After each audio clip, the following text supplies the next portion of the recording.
This is Glow TV. New episodes every week.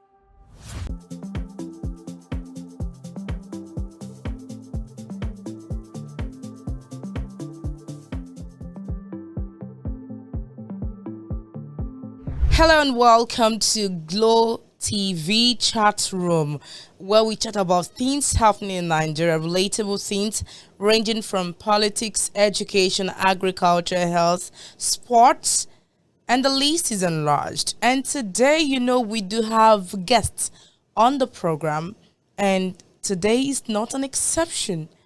My name is Comfort Omolafe. Joining me on Glow Chatroom today is no other person than Ayobami and Netilo. Glad to have you on the program this day. Thank you very much. It's a pleasure. All right, so we don't much. The whole lot is going on, in Nigeria. But first, I'd like to welcome our esteemed listener. A happy new year. Thank you for joining us. Thank you for staying tuned. Thank you for being with us throughout last year. And we are here again, to do what we know how to do best. And today, lots of topic, going on in Nigeria. We have the first one, Saudi Airlines abandons passengers, and we have another one in politics. Former Ekiti State Governor Yofayoshe, identifying former Labour Party presidential candidate, as a key figure to watch ahead of 2027 elections. And then we have in Edo State, the government has postponed the resumption date, till further notice due to all that is happening, citing the need to address certain exigencies aimed at improving the welfare of pupils. And then the National Youth Service Corps has stated that it is ready to implement reforms aimed at addressing emerging challenges in the country, and strengthening its contribution to national development. These and more. And of course, Chimamanda Adichie, yes, the son is, may the soul of her son rest in peace. Mm-hmm. All right, so we're going to short break now. And when we return, we delve into the topics of this course properly. Please stay tuned. This is Glow TV. This is Glow TV. New episodes every week. Alrighty, welcome back. This is Glow TV Chat Room, and we're looking at the first one here. Saudi Airlines has faced criticisms after leaving 401 Kano-bound passengers stranded, at the Nnamdi Azikiwe International Airport in Abuja for nearly 48 hours. A situation that has sparked tension and raised security concerns. What do you make of this? Of course, this is not the first time airlines are doing this to, people, and this is happening again, especially in the new year. So what's your take on this, Ayobami? I think it depends on the excuse they've given to their customers who they've delayed. If the excuse is, take for example, the issue of, let's say it's the weather, which has to do with the security and safety of their passengers, that would be understandable. But if they have not given them a tangible, a reasonable reason for delaying the flight, it will just be another case of Nigerians being, should I call it insults now, or being disrespected, I think is the word, by foreign airlines. I don't know I don't know where to actually, because I don't know if they treat their own countrymen that way in the country where the business originates from. So I don't know if it is the fact that they think they know they can get away with stuff like this in Nigeria. It's not only the airline. We know of other businesses that treat Nigerians with disrespect. It's just what I call it. So what do you think could be done, to compensate those persons who were supposed to meet up with probably one event or the other, or probably something very important like taking up a job, and all that, and losing that opportunity because of air flight? And what do you think they can do to compensate those who were delayed in the flight activity? I know for a fact that big businesses like airlines have protocol for things like this. So it's a matter of following due protocol. If the protocol states that the passengers that have been denied what they've been promised, whatever it is that should be given to them, should be given to them. I'm sure they have protocols. Big businesses like that do have protocols. So it's a matter of following protocol. But here's the problem. Nigerians, I don't know how much. I don't know the kind of passengers that were supposed to be on that flight. If they are average Nigerians, it's most likely that they are going to get away with what they did to them. But if it is the prestigious Nigerians, the people you don't dare mess with, we know they're going to press for whatever repercussion should be. Charges. Exactly. So they're going to be taken care of. Okay. So it's a matter of Nigerians speaking out for themselves, because I don't know what the government is going to do about this, because that is usually what Nigerians will start screaming about. What's the government going to do about it? But I think we have to learn to speak for ourselves, speak up for ourselves sometimes. All right, thank you very much. Let's quickly go into the world of politics now. Former Ekiti State Governor Ayo Fayose, has identified former Labour Party presidential candidate Peter Obi as a key figure to watch ahead of the 2027 elections. Saying Obi's defection to the African Democratic Congress has boosted the party's relevance. What do you make of this claim coming from a former governor of Ekiti State, Ayo Fayose? I don't think it matters much if it's coming from Ayo Fayose or whoever. I think it's a fact that Peter Obi has added value to that party by mere joining. How do you mean? Peter Obi is a very, very prominent key player in Nigerian politics. Though, I think he's up against some big guns when it comes to the APC, the ruling party at the moment. And then I don't know how he's going to deal with the issue of Atiku in that same party, because Atiku is also a big man in that party. So how they're going to come together and agree on who is going to lead and who is going to be the runner-up, I don't know. But I think if they can agree together, those two most especially in that party they are a huge contender for the 2027 election. As far as I'm concerned, Obi is. Thank you very much. Well, we do know in the news that the former vice president of Nigeria, Atiku Abubakar, he has also come out to say that, he cannot be anybody's vice president. Same as Peter Obi coming out to say he cannot be anybody's vice president. Now, everyone wants to be the president. Atiku Abubakar wants to become the president, aspirant, and then Peter Obi also wants to become president.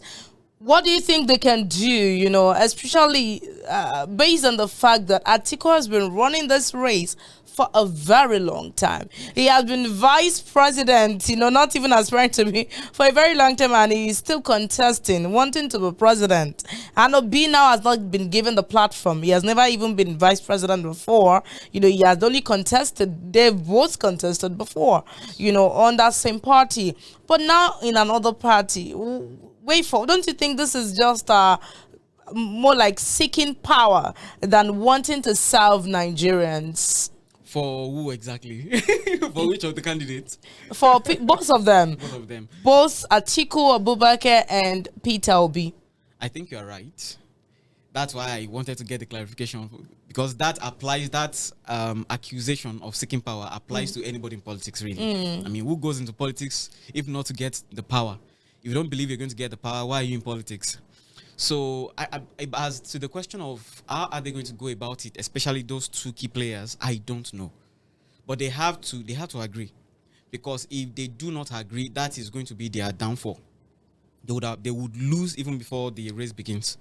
That I know for sure. But how those two big guns in Nigerian politics, so to say, how they're going to come together and resolve the contention between the two of them to agree and figure out a way to really compete with the ruling party, APC, that's going to be up to them. I think they've been in politics long enough that they don't need someone like me advising them on how to to sort themselves out, but they really do need to sort themselves out. All right, thank you very much. The National Youth Service Corps, has stated that it is ready to implement, reforms aimed at addressing emerging challenges in the country and strengthen its contribution to national development. NYC coming out to say that they're ready to implement all the reforms we've heard of several years, before now, and saying that, they are going to address all the emerging challenges in the country and also strengthen contributions to national development. Don't you even think that, okay, how do you think they can achieve this? That's one. Okay. Then number two is that, do you really think that going from one state to another in a bid to serve our fatherland is compulsory. Why not serve your fatherland in your own state, in a state where you can guarantee, or the state can guarantee of your safety? Those are two. You had to take a breath in. Yes, because I was going to address the initial question. I was going to ask a question about, oh, how is NYC planning to implement any big change in this country? I mean, what do they intend to do? Do they mean that they're going to use the corpus in certain ways that is going to influence the structure of the country, and then begin to implement the things that government wants to do? Because I don't think NYC is part of our political setup. So, but it gets me wondering what NYC could really do to influence anything in the country. But ideally, I think the question, many people are asking that question now about NYC: is it really necessary, especially considering the security issues in some parts of the country where parents, I don't know how parents do it. I'm a young parent myself, and I don't think I would allow my child to go to some part of the country. But it seems parents are still hopeful, and they are still braving this thing and allowing their children to go to some part of the country that I would not even want to go to. But the ideal behind NYC is actually noble. It is very, very noble. There is an exposure aspect to it, where if people stay within their own hometown and the community where they grew up, the exposure factor will not come to play. People need to understand and explore different parts of the country, understand different cultures. Those are some of the ideals behind NYSC, for people to go to other parts of the country, experience different culture, so that you won't find it strange when you hear certain things about different parts of the country. And many times Nigerians are very, very ethnic minded. There is a term for it that is eluding me right now, but the things we know about our culture is all we know. And when we hear certain things about other cultures, we find it ridiculous. And many Nigerians don't know how to embrace other cultures, or to even relate and interact with all people of different culture. We hear certain things other cultures do, things that we could easily consider to be, oh, that's the way they do their stuff. Some Nigerians feel like, oh, that is ridiculous, it is outrageous. And I think part of what NYC seeks to correct is that, to expose us to different cultures, and then give young people a sense of service where you don't the playing ground is leveled, so to say. You don't have people around. You really have to fight for yourself, in a way, in a manner of speaking. Fight for yourself, really explore the environment, work, serve, do things, and then open your mind up to possibilities. But I don't know if we've been able to accomplish that. I don't know how it was years ago, but right now I think NYC is really failing in a lot of ways. But I'm open to giving them a chance to see what they want to do, how they're going to implement it, and then see if they can do something better than what they've been doing all this while. All right, let's move away from NYC now. The Edo State government, has postponed the resumption date of all public and private schools in Edo State Senatorial District. In a statement, recently, the Commissioner for Education, Paddy Iyamo, he has come out to say that the postponement was till further notice, to enable the state to address some exigencies, to improve the welfare of the pupils. Now, especially with the threats and tearing of posters going on in Edo State, we have the president and the governor's poster together, and people tearing, the president's face on social media. And we have videos of all of these things online. I mean, you can go online and check. What do you think? Do you really think this is the solution at this time? I mean, closing public schools, but private and public schools until further notice. That actually shows lack of plans. It's as if they are confused. That is what it shows. The children went on a break, the Yuletide break, and they're supposed to resume. And now, because of political issues, I don't know if they've been having security issues over there as well, because I think that could even make more sense than the political drama that is happening there. If it was to be the security matter that is making them to postpone resumption, I'd understand. Parents are probably not feeling okay about sending their children back to school with maybe stories going on around about kidnappers and all that. That makes sense. But if it's only about the political drama happening in the state, which the government of the state cannot bring under control, it doesn't speak well of the government in that state. All right, let's hope that the needful is done in Edo State. Okay, now let's talk about Chimamanda Adichie. You know, she's a renowned Nigerian author, Chimamanda Ngozi Adichie. You know, she's alleged medical negligence in the circumstances surrounding, you know, the death of her 21-month-old son, Nkanu Namdi, you know, who died on Wednesday, January the 7th, 2026. We mentioned this earlier and we're going to say this again. May the soul of that child continue to rest in peace. So, you know, newsmen have reported that it's after reaching out to Adichie's media team, they confirmed she authored a statement detailing the incident. According to our representatives, you know, the message was originally sent privately to family members and a few close friends. Now, in the statement that was released, Adichie said her son was taken to Eurocare Hospital, you know, for an MRI scan and the insertion of a central line, you know, during which he was sedated but was not properly monitored after being administered propofol, leading to complications including loss of responsiveness, seizures, and cardiac arrest of a 21-month-old. Now, she said that her son would have been alive, would be alive today, if not for an accident at Eurocare Hospital on January the 6th, and where he was taken for medical procedures. Now, Adichie, you know, Chimamanda had to explain that her family had been in Lagos, you know, for Christmas when her son developed what they initially believed was a cold, you know, which later turned into a very serious infection. But, you know, and a whole lot has been going. According to her, Atlantis Hospital referred them to Eurocare, where she said is the best place to have the procedures done and all of that. And, you know, a whole lot. Then she was later told that her son had been administered an excessive dose of propofol by the anesthesiologist. Now tell me, where do we go from here? We've had persons, Nigerians, who have lost their lives due to negligence of the doctor's duties.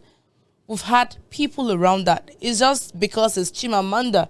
That's why this is coming in the news. We don't even we cannot even fathom the number of persons dying on a daily basis, or number of child dying, or mother dying, mortality. We discussed something on air recently, maternal mortality. You know, 21-month-old having seizure, cardiac attack, just because they noticed a symptom and they didn't want it to degenerate, and they had to take him to one of the best hospitals, and they took him to another one again, and from there, you know, we start having these issues. Now, what do you think? Number one, what do you think needs to be done in this situation, especially in terms of the doctor's negligence to duty? I am aware that, you know, Lagos State government, they are going ahead, you know, to sanction, you know, the doctor that was involved, and then let's even put the doctor aside. Health system in Nigeria. Which way to go, Ayobami? I have a radical proposition. Okay. I feel bad for Chimamanda, because being a parent, I've come to understand that losing a child is one of the worst things that could happen to anybody. It's I don't even want to imagine what she would be feeling like. But that's the story of Nigerians in the medical system of this country. It's the reason why our political leaders don't actually go to the same hospitals we go to. But what if let's imagine this radical idea. we make a law that our political class are not allowed to go to any health facility except for the public ones, what happens? What happens becomes very obvious. They are going to make sure that the place is up to par, the staffing, the equipment, the building, everything is going to be up to par, just because they've been forced also to be served by that same facility. That is, if we don't do that, it's going to be the same story over and over again for the rest of us, while the wealthy, because we make a joke out of this in public, in our dining room conversations, that what's Ngozi Chimamanda, what's she doing in Nigeria? She has the money. What's she doing in that hospital? And that is the same hospital many of us are going to go to if we fall sick, if our children fall sick. I mean, one of the best hospitals in Lagos, if not the best. Yeah. And yet the staff there made a mistake. So it comes to, if we force the political class to have to be served by these same facilities, they are going to pay more attention to these facilities, the staffing, the equipment, the furnishing it. Everything is going to be wonderful. It happened in Finland. In Finland, everybody, the children of the wealthy, the political class, the poor, they go to the same school. And so they have one of the best education system in the world because of that. Why? Because the wealthy people, the political class, they are not going to allow the education system to deteriorate. Exactly, because their children are also in the system. Because that is the only way to make sure, to ensure that the system is running perfectly. Make sure that the people who have a lot to lose also are served by that only. If we can make that a law, everything else is going to fall in place. All right, thank you very much, Ayobami. It's been a swell time on the program with you. And of course, we'd like to say that we hope the federal government does the needful in terms of healthcare in Nigeria, and all politicians, public orders, public servants, civil servants, private individuals, every Nigerian, as long as you're a Nigerian, should patronize Nigerian hospitals. In fact, and they should invest more, in our private sector, and of course the government-owned hospitals.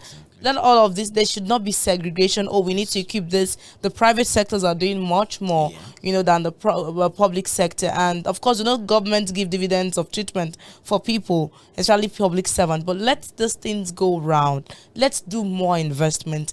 Let it begin with us. Let the leaders lead by example. Stop going abroad for medical treatment. Apply or approach Nigerian hospitals, medical professionals. We have a whole lot of them. One of our best brains are in different countries of the world doing expert, and we still have some other good brains. If our better brains in Nigeria still here, and there's some of them that are still thinking, should I leave the country or should I stay? But let's do the needful. Let's invest more in our health system so we don't have all of these things happening again. And that calls it a wrap on today's edition of Glow Chat Room on Glow TV. We hope you had a swell time on the program. Until next week, we'd like to say keep listening to us, keep watching us. Glow TV. We are also, on YouTube, and watch us anytime, any day. We'll come again your way next week, God willing. My name is Comfort Omolaf. And many thanks to Ayobami Enitila for coming on the program. Thank you. We'll when we call you some other time, you will join us. Definitely. All right, until some other time, keep listening and keep watching Glow TV. Bye for now. This is Glow TV. New episodes every week.